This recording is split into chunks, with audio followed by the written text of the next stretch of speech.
우리 함께 말씀 보겠습니다. 요한복음 12장 1절부터 8절까지의 말씀입니다.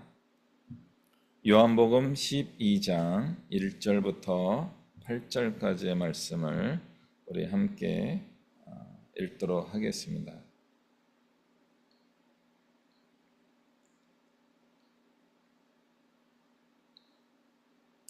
요한복음 12장 1절부터 8절까지의 말씀입니다.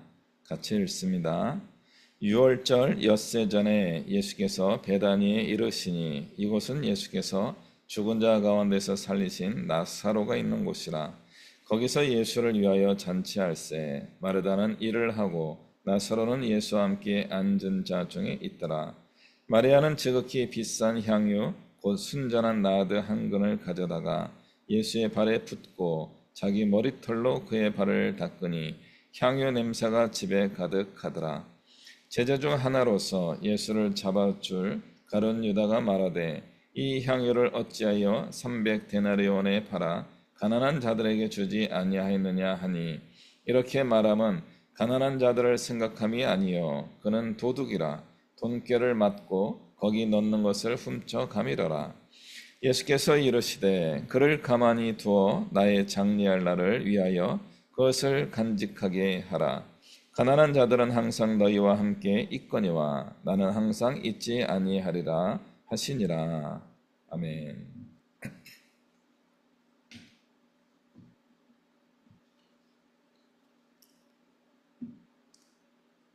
찬송가를 88장에 되는데 89장이라고 제가 얘기하고 찬양은 88장을 했습니다. 죄송합니다.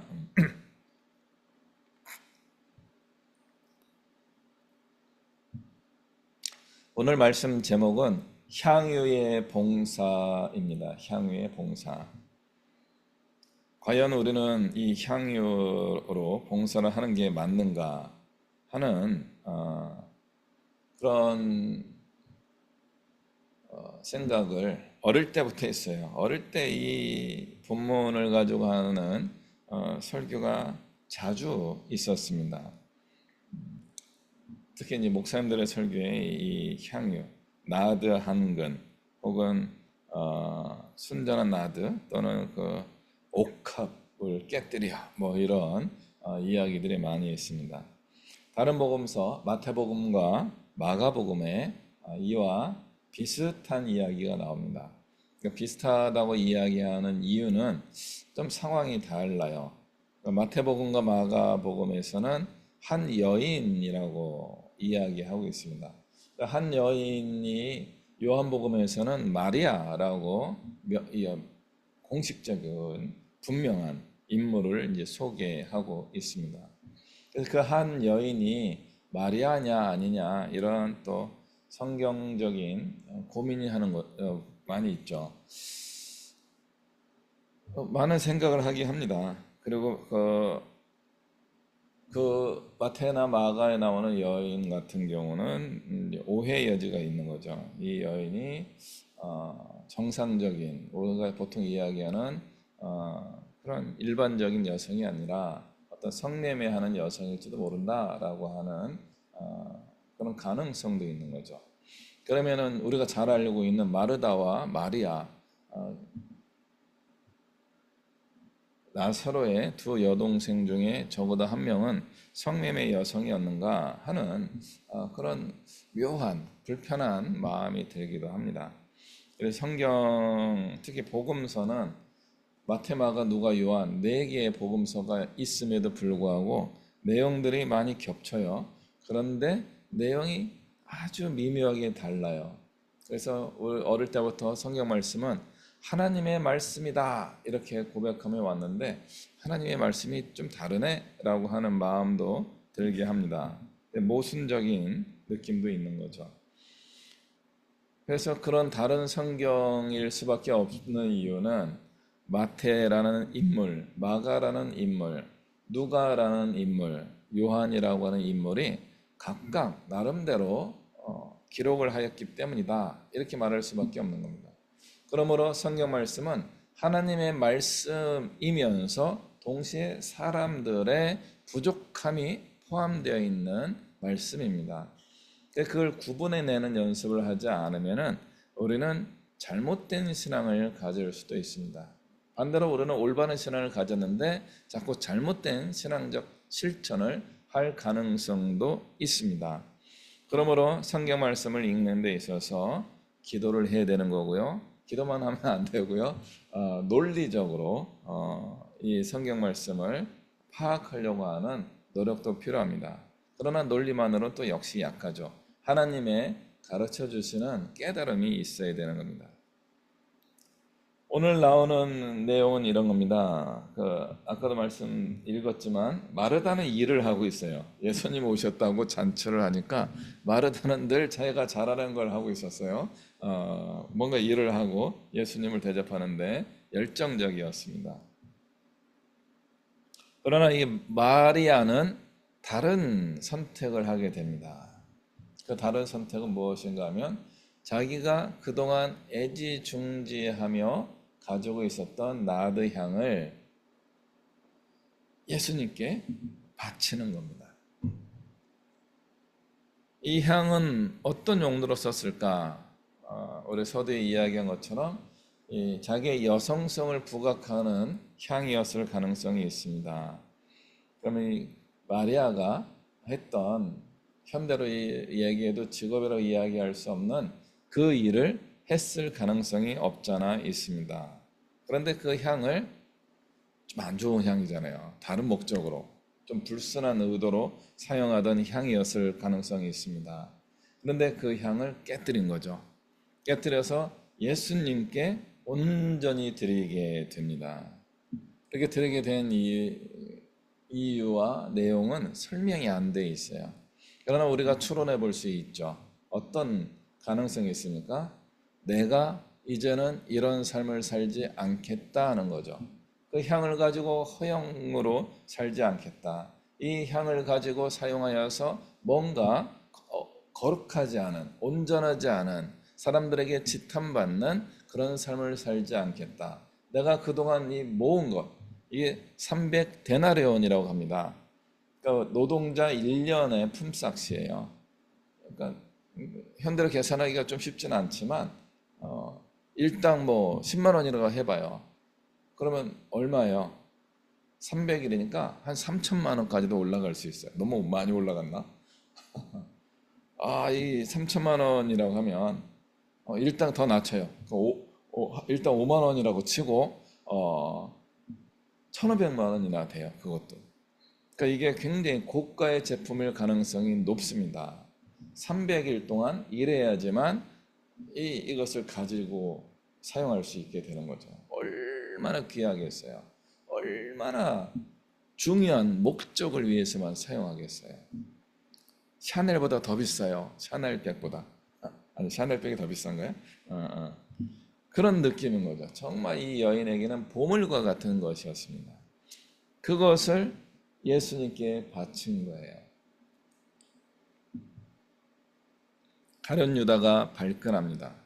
딱 보는 순간 계산이 나온 거죠. 야, 그거를 300데나리온에 팔아가지고 가난한 자를 위해서 사용했으면 좋았을 텐데.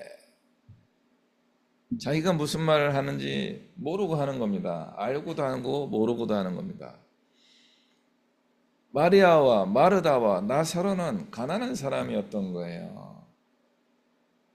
가난한 사람을 도와주라는 거죠. 가난한 사람이 300데나리온의 향유를 예수님을 위하여 과감히 허비하는 것을 보고 화가 나니까 자기도 모르게 막 얘기한 거죠. 야, 그걸 가난한 사람에게 나눠줘야지.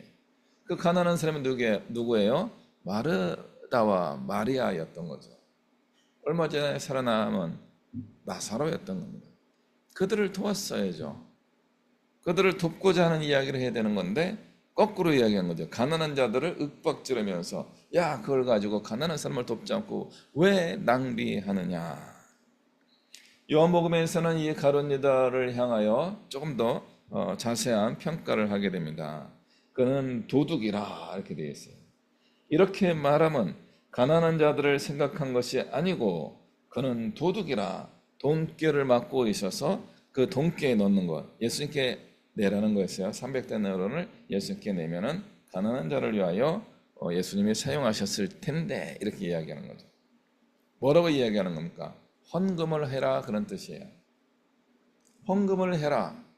헌금을 하게 되면 교회가 그것을 적절하게 잘 사용할 텐데 왜 허비하느냐라고 한 거죠.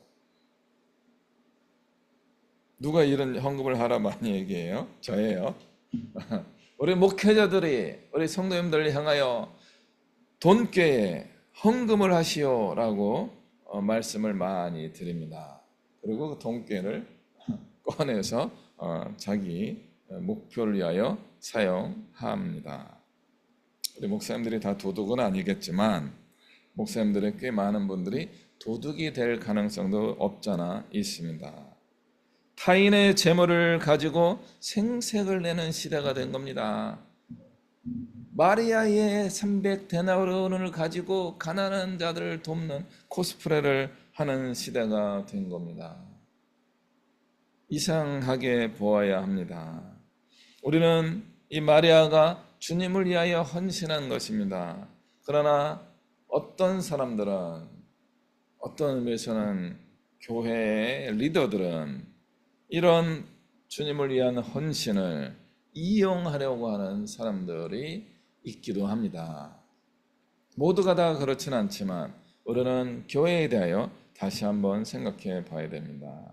십시일반 모은 그 헌금과 교회 재정을 가지고 정말 하나님의 나라와 영광을 위하여 가난한 자들을 구제하기 위하여 땅끝까지 복음을 전파하기 위하여 잘 사용하고 있습니까? 쉽지 않습니다. 잘 안 됩니다. 교회 재정을 제가 좀 알고 있는데 교회 재정이 그런 용도로 제대로 사용되는 것이 쉽지 않습니다. 엊그제 서빙 프렌즈라고 하는 국제단체의 YM 예수전단에서 세운 국제 봉사 기구입니다. 거기에 이제 사무총장님하고 제가 이제 2년이 오래됐는데 그저께 금요일 날 저를 찾아와서 교제하는 시간을 가졌습니다. 그분과 함께 차 한잔 마시면서 뭐 이런저런 이야기를 했어요. 그러면서 이제 국제 봉사활동, 물론 국내 봉사활동하는 팀도 다 비슷합니다. 월드 비전이라든가 굿네이버스라든가 세이브 더 칠드런이라든가 그런 유니세프라든가 그런 국제 어떤 구호 단체들이 굉장히 많이 있습니다. 그런 방금 말씀드린 그런 단체들은요 활동하는 비용이 뭐 10억도 10억이 100억, 심지어는 뭐 1000억. 그다음에 국제 전체 단체를 합치면은 수조 원에 이르는 비용을 가지고 봉사 활동을 많이 하고 있다고 합니다. 그런데 이런 봉사단체들에 대하여 뭐 TV에 계속 여러분의 작은 무엇이 뭐 현재 있는 사람을 살립니다. 뭐 그런 광고 많이 보셨죠. 그런 광고의 내용으로 기대하고 우리가 기부금을 내게 될 때 기부금의 일부가 어떤 때는 굉장히 많은 비용이 직원과 유지 비용에 지출되는 경우가 많이 있습니다. 그런 일이 종종 있기 때문에 우리 기부하는 분들이 기부단체를 신뢰하지 못하는 일이 가끔 발생하고 심지어는 사고도 일어나기도 합니다. 예전에 이제 옥스팜이라고 하는 영국에 있는 국제기구에서 문제가 있어가지고 좀 신뢰가 많이 깨진 적도 있었습니다. 이렇게 우리가 생각하는 이런 부분에 그분들이 도둑은 아니지만 그 들어온 재정을 기부한 사람들이 기대했던 그 목적을 위하여 100% 다 사용되지 못하는 경우가 있다는 겁니다.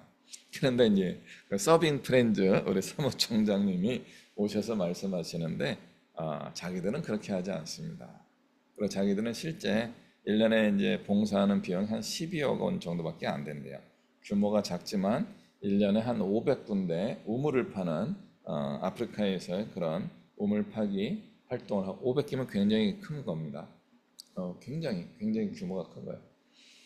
그래서 거기에 한 3, 4억 원이 지출되고 그 외에 뭐 저희들은 실제로 사역하는 일에 12억밖에 들어오는 기부금이 없지만 그 기부금을 12억 전체를 거의 원조에 사용하고 있습니다. 이런 이야기를 해 주시더라고요. 참 신뢰가 되는 단체가 아닐 수 없습니다. 거기에 그럴 수 있었던 원동력 중에 한 가지가 무엇인가 하면요. 거기에 일하시는 서빙 프렌즈에 일하시는 모든 직원들이 선교사님들이에요. YM 예수전도단 선교사님들이시기 때문에 자기 선교 후원금을 자기 생활에 관련된 부분 후원은 또 따로 받아요.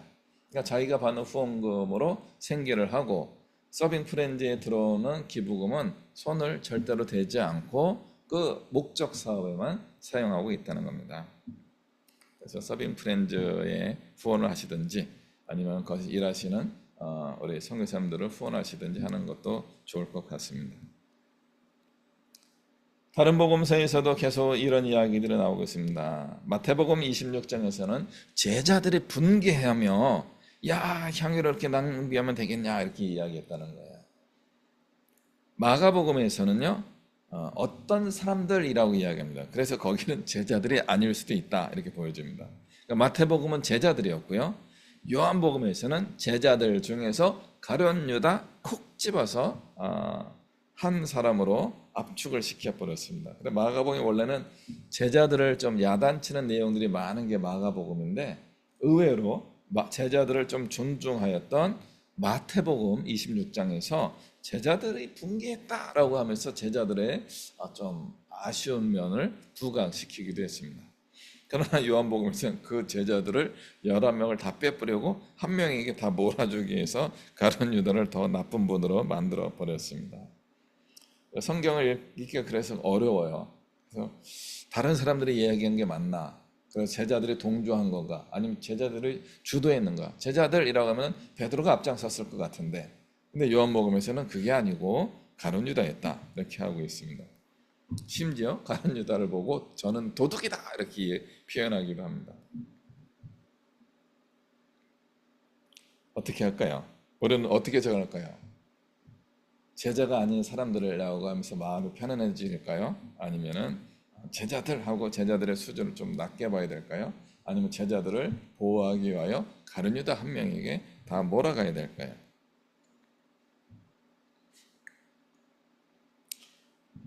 그때 예수님이 이 제자들에 대하여 야 이놈들아 회개해라 가룟 유다 너 회개하라 이렇게 한 게 아니라 제자들이 이 여인을 공격하는 것이 잘못됐음 정도만 지적하십니다. 너희들은 이 여인을 공격하지 말아라. 가난한 자들은 너희 주변에 항상 있을 것인데 너희들이 해라. 그게 다 점점점 다 생략된 겁니다. 가난한 자들을 뭐 돕자 뭐 그런 이야기 하는데 그건 너희들이 하고 이 여인은 나의 죽음을 준비하여 장례 예식을 미리 잘한 것이니까 복음이 전파되는 곳마다 이 여성이 한 일에 대하여 같이 알려지게 될 것이다. 이게 마태복음과 마가복음에서 이야기해 주는 말씀입니다. 근데 요한복음에서는 그 부분은 뺐어요. 꽤 알려지고 있기 때문에 그랬다라고 이야기해집니다.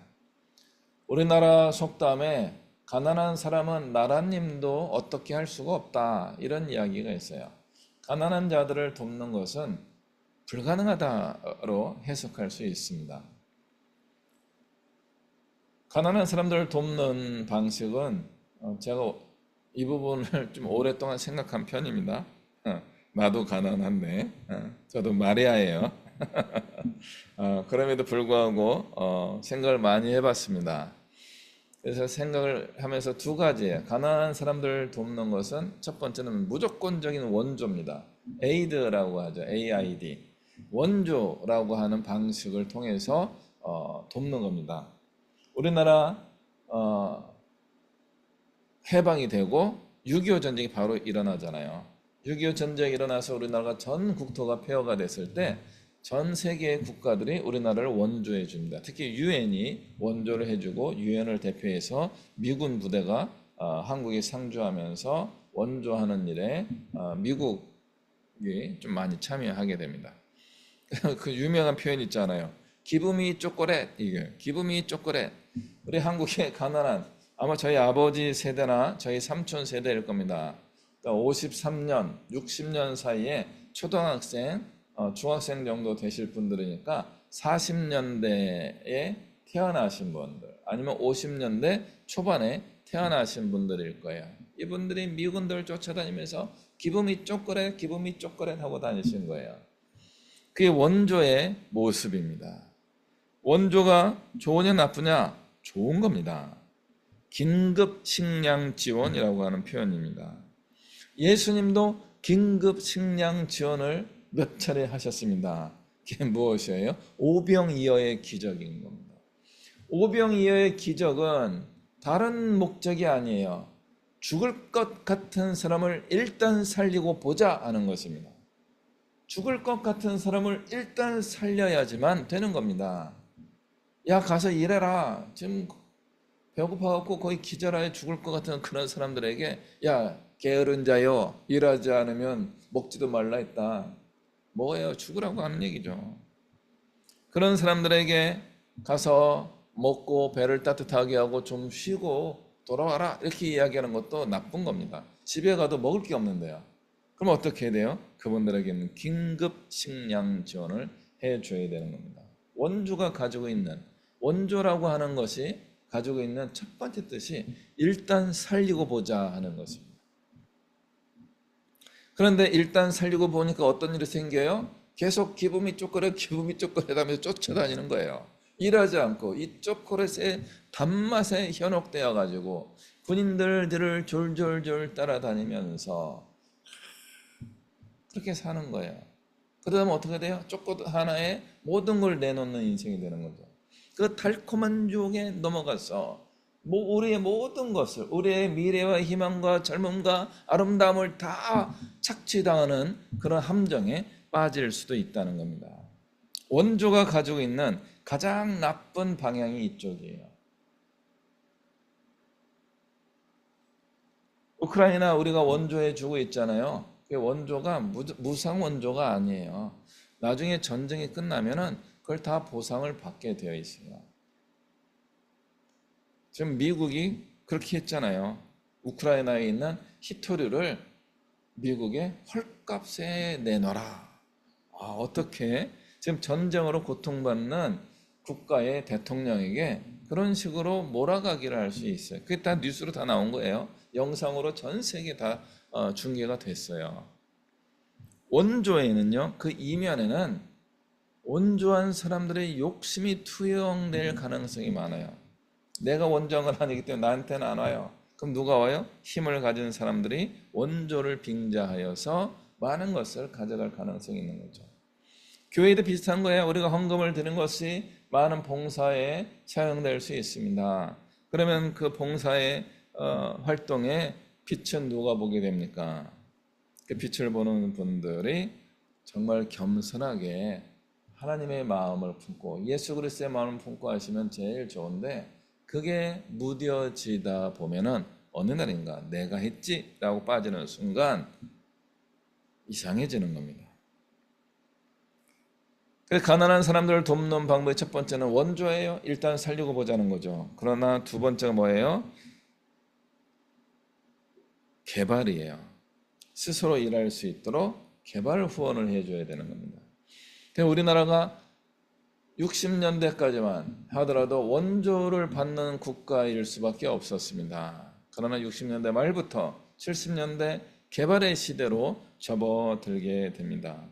그 당시 대통령에 대한 평가가 여러 가지가 있긴 하지만 한편으로는 산업시대로 들어갈 수밖에 없었던 우리 필요성이 굉장히 크던 시기에 그 당시에 집권자가 제대로 한 것은 맞아요. 나머지 부분이 민주화에 역행한 부분이 많이 있어가지고 비난받아 또 마땅하기도 하지만 그럼에도 불구하고 우리나라가 산업국가로 갈 수 있도록 노력한 것은 제대로 한 것이다라고 할 수 있습니다.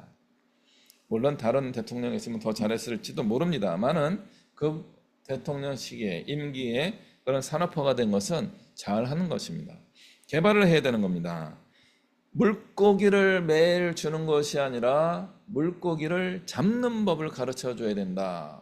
이게 원조에서 산업으로 넘어가는 대목입니다. 예수님도 이와 유사한 표현을 했죠. 베드로에게 너는 이제 물고기를 낚는 사람이 아니라 사람을 낚는 어부가 될 것이다. 업종의 전환을 말씀해 주십니다. 가난한 사람은 나라님도 구하지 못한다. 이 표현은 아까도 말씀드린 것처럼 원주의 한계입니다. 궁휼미 베풀어주는 그 무상 공급만으로는 가난을 극복할 수가 없습니다. 가난을 극복하는 제일 좋은 방법은 결과적으로는 가난한 사람들이 일을 해서 돈을 버는 것입니다. 그래서 자신과 가족을 부양할 수 있어야 되는 겁니다. 이게 가난을 탈출하는 제일 좋은 방법입니다. 예수님께서 가난한 자들은 항상 너희와 함께 있지 아니하냐 이렇게 이야기하고 있습니다. 우리 예수 믿는 사람들에게 주는 메시지예요.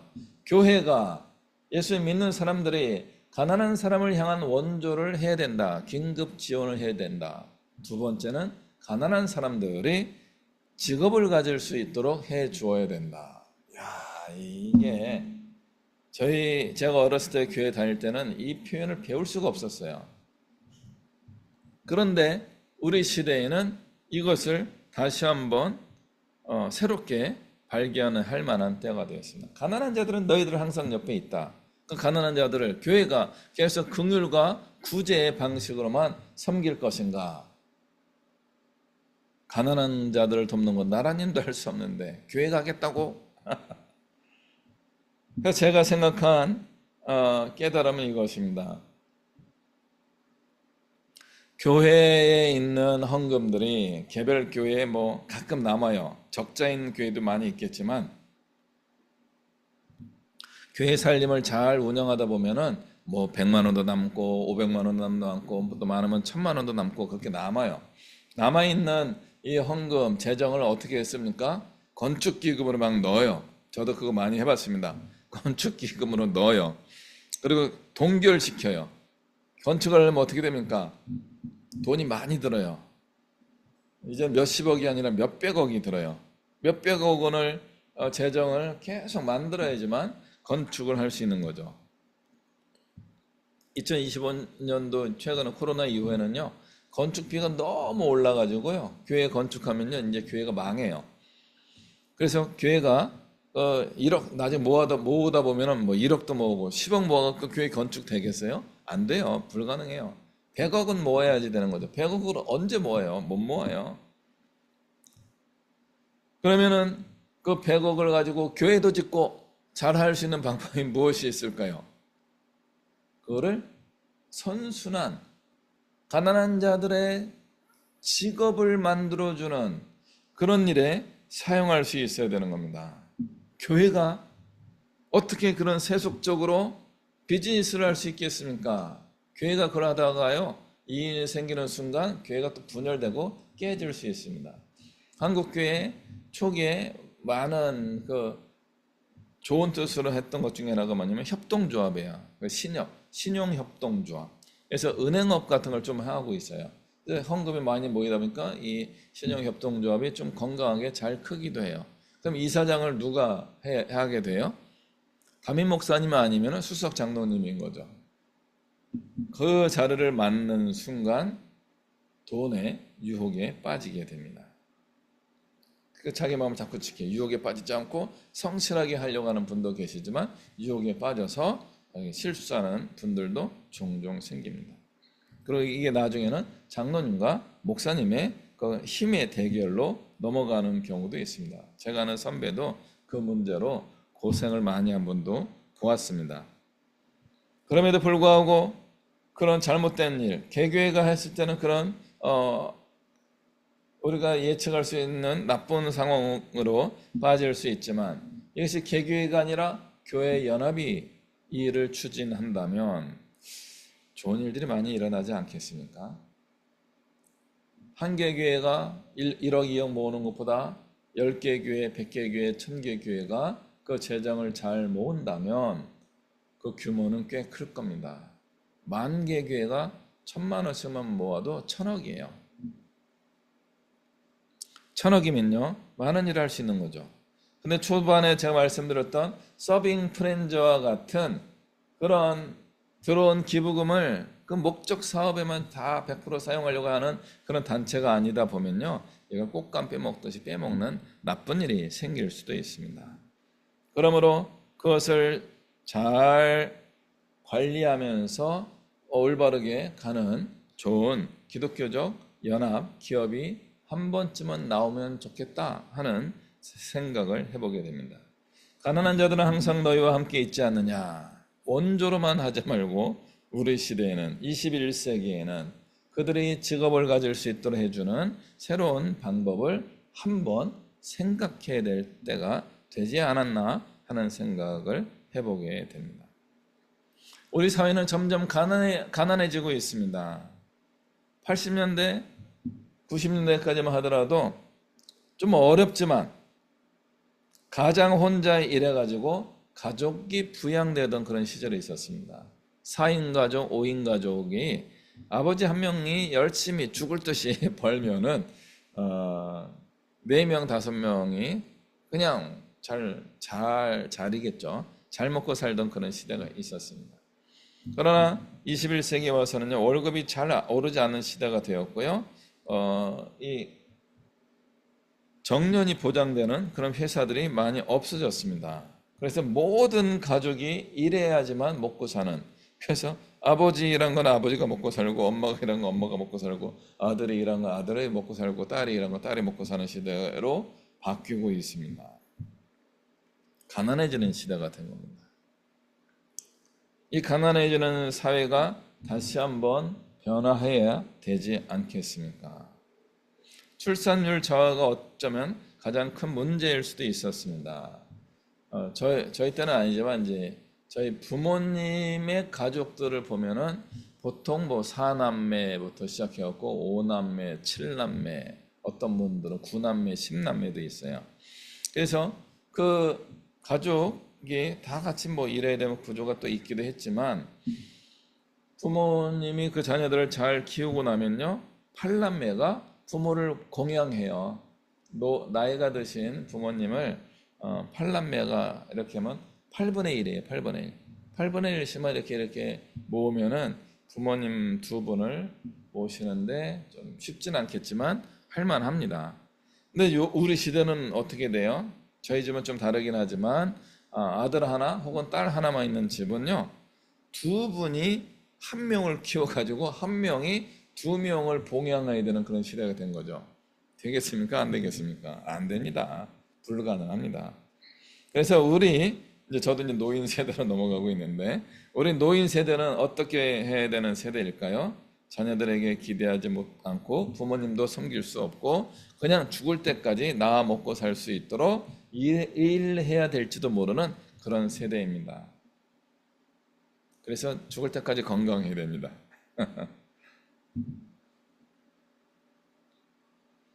우리가 마리아의 향유 사건으로 이야기가 여기까지 왔어요. 죽을 때까지 일해야 되는 사람, 가난해지는 시대. 사회는 풍요로워졌는데 우리 개인들은 또는 가족은 가난해진 시대가 되었습니다. 우리 국가도 이 문제 때문에 고민을 많이 하고 있어요. 특히 고령화 시대로 가고 있기 때문에 노인 세대가 이제 20%를 넘어선 30% 이상이 될 가능성이 있습니다. 그러면 이제 일도 안 하고 집에만 있는 노인들이 2030년 이후에 굉장히 많아진다는 거죠. 5년 후에요. 5년 후에 제가 이제 60 몇 살이 되나? 62살, 63살? 뭐 그 정도 될 것 같아요. 더 되나? 더 되나 봅니다. 네. 계산하기 싫다. 네. 자, 그래서 국가도 이런 문제를 알고 있기 때문에 40대 이후에 중장년층에게 제안을 해주는 게 뭐냐면 조합을 해라 하는 거죠. 조합 활동을 해가지고 혼자서 일하지 말고 여러 사람이 모여서 일을 해라 하면서 그런 사회적 기업 이런 것들을 할 수 있도록 제도적으로 만들고 후원도 해주는 그런 프로그램들이 계속 있었습니다. 그런데 우리나라 이게 잘 안 돼요. 우리나라는 조합의 경험이 별로 많지가 않습니다. 유럽은 꽤 오래전부터 길드라고 해가지고 조합을 구성하고 그 조합은 n분의 1이에요. 10명이면 10명이 모여서 회의해가지고 다수결의 의견이라든가 그래서 그런 걸 다 기반으로 해서 민주주의가 발전할 수도 있고 막 그랬던 거예요. 근데 우리나라는 조합의 경험이 많지 않기 때문에 잘 안 되고 있다고 평가가 되고 있습니다. 국가가 어릴 때부터 교육을 했어야 되는데 좀 늦었어요. 이제는 신앙적으로 한번 돌아오도록 하겠습니다. 예수님에 대한 헌신을 마리아가 한 거예요. 나드 한 옥합을 포기하면서 헌신하는 거죠. 그러나 여러분과 저는 나드 한 옥합을 헌신할 필요가 없습니다. 누구를 위하여? 예수님을 위하여 할 필요가 없습니다. 마리아가 하셨기 때문에. 예수님을 또 죽이려고 그래요? 예수님을 또 죽음으로 몰아가면 안 됩니다. 예수님은 돌아가신 일을 한 번만 하시고도 충분히 우리를 구원하신 분입니다. 그러므로 우리는 나드 향을 깨뜨릴 필요가 없어요. 그러나 그럼 나드 향을 그럼 어떻게 해야 됩니까? 나드 향의 이면에는 한 가지가 더 있었다는 거죠. 예수님의 죽음을 예비하는 것이지만 또 하나는 그 나드 향을 나의 생계의 목적으로 사용하는 것을 포기하겠습니다 하는 고백이 담겨 있던 겁니다. 죄송해요.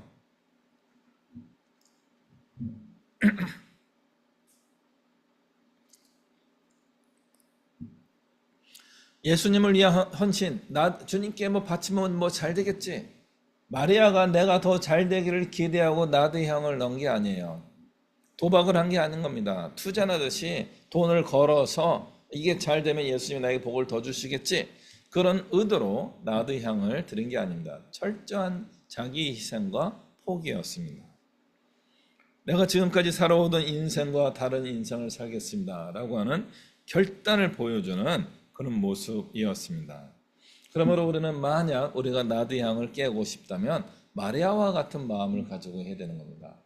내가 지금까지 살아왔던 삶의 방향, 목적, 추구하던 것들을 바꾸겠다라고 하는 결정인 겁니다.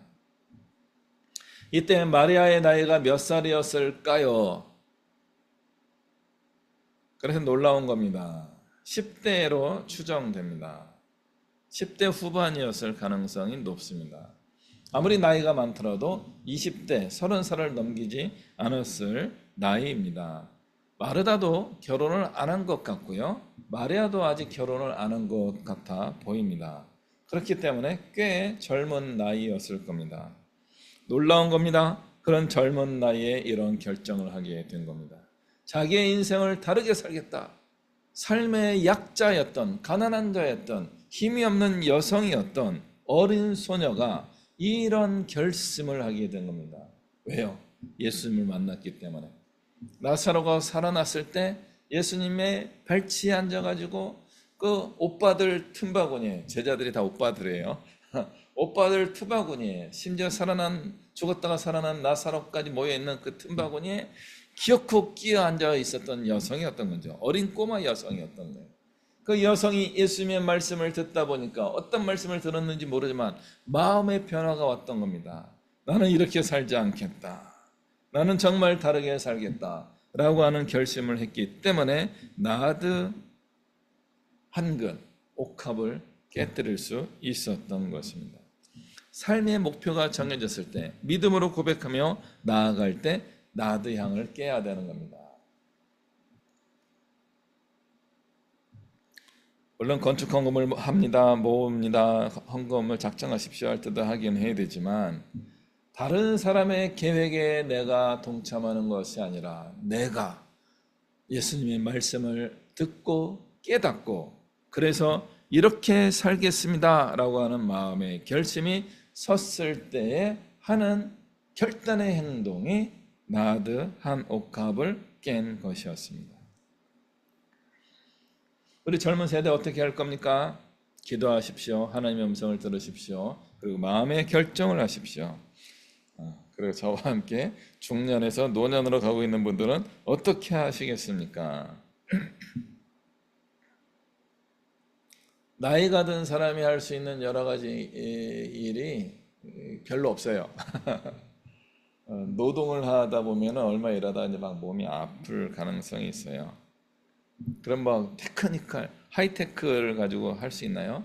그걸 할 수 있는 분들도 종종 계시지만 젊은 사람들의 순발력을 따라가기가 어렵습니다. 그러면 우리 나이가 들어가는 세대들은 무엇을 하는 게 제일 좋을까요? 지혜를 나누어 주는 사람이 되는 것이 좋지 않을까 이런 생각을 해보게 됩니다. 12제자가 제자들에서 사도들로 바뀌게 된 것을 우리는 기억해 봅니다.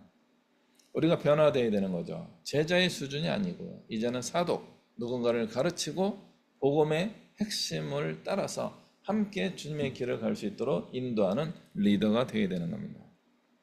조금 있으면 제가 이제 코칭 교육을 이제 다음 주 목요일부터 하나 진행을 하게 되는데 어떤 분이 저에게 연락을 해주셨어요. 기독교 코칭을 배우고 싶습니다. 아, 네.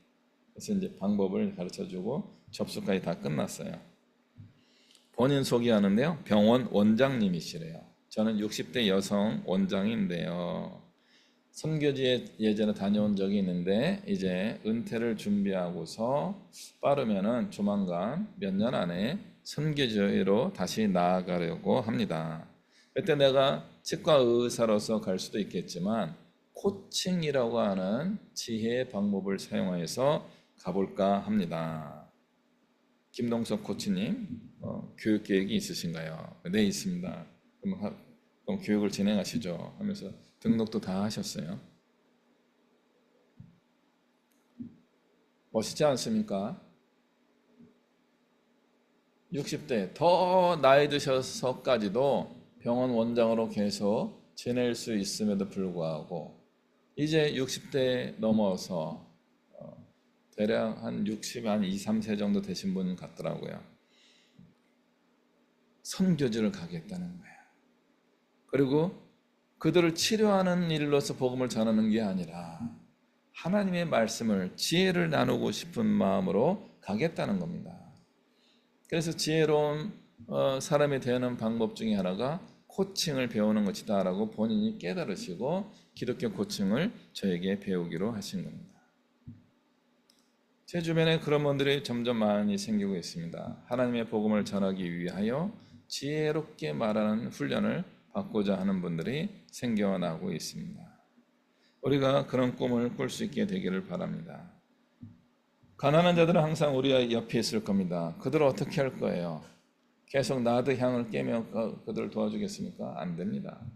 그들이 스스로 생명력을 가지고 살아가는 사람으로 이끌어줄 수 있는 영향력을 줘야 되는 겁니다. 이게 복음이 가지고 있는 능력입니다. 이런 복음의 능력을 가지고 향유의 봉사, 새로운 시대, 우리 시대, 이제는 예수님께 드리는 향유가 아니라 예수님의 부르심을 위하여 헌신하며 나아갈 수 있는 향유를 깰 수 있는 우리 모든 믿음의 식구들 되시기를 주님의 이름으로 축복합니다. 기도하시겠습니다.